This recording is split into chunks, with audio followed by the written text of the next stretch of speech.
Pourquoi Santa Barbara? Parce que c'était un super feuilleton, tout simplement. Et voilà, qu'on était tous amoureux de Kelly Capwell, enfin le réalisateur surtout.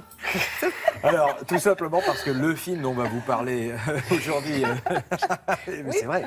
Ça se passe à Santa Barbara. Eh bien, ce film se passe à Santa Barbara, mais alors attention, ça s'appelle 20th Century Woman, qu'on pourrait traduire par les femmes du XXe siècle. Exactement. C'est un film américain de Mike Mills. Ça ne vous dit peut-être rien. En revanche, là-bas, il jouit d'une jolie popularité. Il a 50 ans. Il avait réalisé en 2011 un joli film qui s'appelait Beginners, dans lequel Christopher Plummer avait reçu pour lequel l'Oscar du meilleur acteur. Christopher Plummer qui faisait son coming out à père de famille à l'âge de 75 ans. C'était un vrai joli film. Alors surtout la grande révélation de ce film, c'est Annette Bening. Alors là, ça c'est vraiment révélation, bah oui, on la retrouve parce qu'en fait elle cartonne dans une série aux États-Unis. Oui. Elle fait beaucoup moins de cinéma. Oui. Là, elle est de retour. Annette Bening, quand même, la grande classe. Madame Warren Beatty, s'il vous plaît, quand même.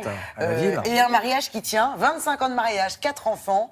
Warren Beatty, non mais à chaque fois tout le monde lui en parle parce que ce sont des choses qui se perdent. Parce que Warren Beatty avait une réputation, Madame Bouteloup. Une grosse réputation, donc, un peu comme Michael Douglas. Sauf que tenir, voilà. le pépère. Alors, ce film-là, qui est une petite pépite qui va vous faire rire et qui va vous faire pleurer, nous fait suivre le destin de 3 femmes que vous voyez sur l'affiche. Pourquoi 3 femmes?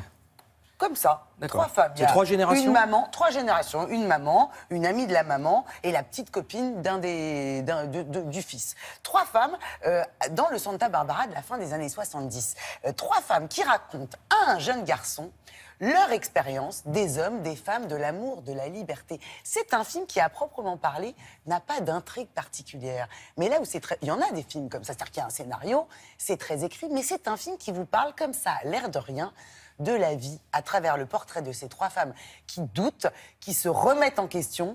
Est-ce qu'elles ont fait les bons choix dans la vie? Mais alors, quand on est un bonhomme, c'est concernant ou c'est carrément, c'est carrément concernant, parce qu'en fait, voilà, elles se livrent à ce jeune garçon en pleine adolescence, en plein émoi, qui se pose plein de questions et elle leur raconte leurs souvenirs. Donc, vous avez plein de flashbacks. Et alors, vous avez Annette Bening qui joue la maman de cet adolescent, une maman très libérée, un peu artiste. C'est vraiment, moi, c'est un film qui m'a complètement cueillie. C'est très universel, mais c'est pas facile à raconter parce que c'est vraiment... Je vous dis, un film, c'est les tribulations de ces femmes. C'est un film qui parle de la vie, tout simplement. Ça pourrait être une fresque humaniste. Vous voyez, on est plus comme ça. Même un petit conte philosophique dans lequel vous allez vous marrer, mais vous allez pleurer aussi, être très ému. Annette Bening était à Paris. Alors déjà, Annette Bening, il faut que je vous dise, extrêmement sympathique. Elles le sont souvent. Enfin, très sympathique, très grande, très classe, grande dame de cœur, grande dame de tête. Nous l'avons rencontrée. Hi, Charlotte. Hi, it's a pleasure. Stop. What? Thinking that you know everything that's going on. No, I don't. I just think that, having your heart broken is a tremendous way to learn about the world. Vous avez dit n'avoir jamais lu un scénario comme celui-ci. Oui, je l'ai lu, et ça se passait dans le sud de la Californie, chez moi, à l'époque où j'y ai vécu dans les années 70. Et ça m'a transportée. Pour tout vous dire, je me suis dit que je fasse le film ou pas. Il y avait quelque chose dans cette expérience qui me faisait remonter tellement de souvenirs. Ça m'a rendue vraiment très heureuse. L'action du film se déroule dans les années 70. Selon vous, est-ce que la condition de la femme a réellement évolué depuis? C'est une bonne question. Je pense que les opportunités en matière d'éducation ont beaucoup changé. D'une manière générale, toutes les femmes sont plus instruites et nous avons plus de choix. Cependant, il subsiste toujours beaucoup de pression sur les femmes, surtout les plus jeunes.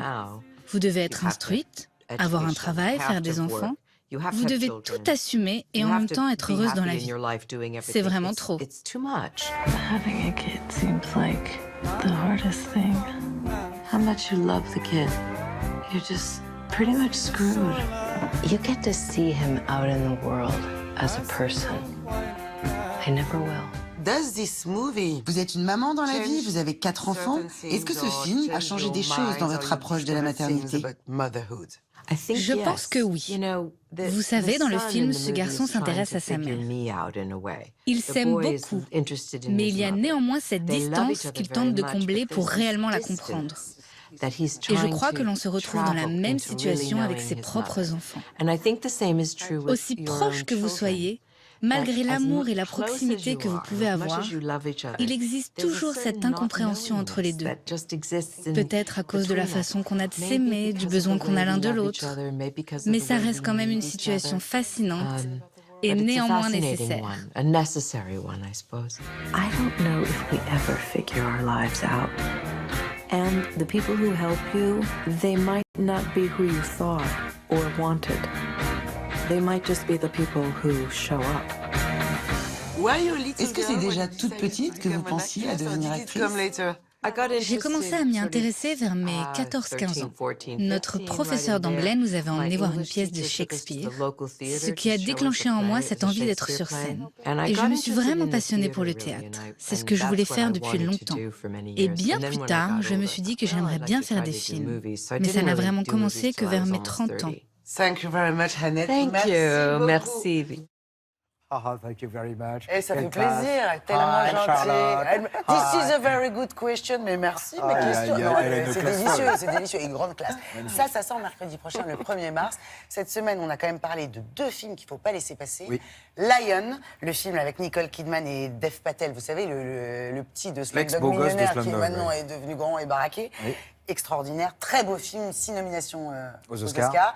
Et le Un premier petit coup de film... cœur français. Ah ouais, Ah Le oui. Grand Corps Malade, ça s'appelle Patient, son autobiographie. Grand Corps Malade, avant d'être Grand Corps Malade, il voulait faire du basket et il a eu un grave accident. Il a été tétraplégique pendant 1 an dans un centre de rééducation.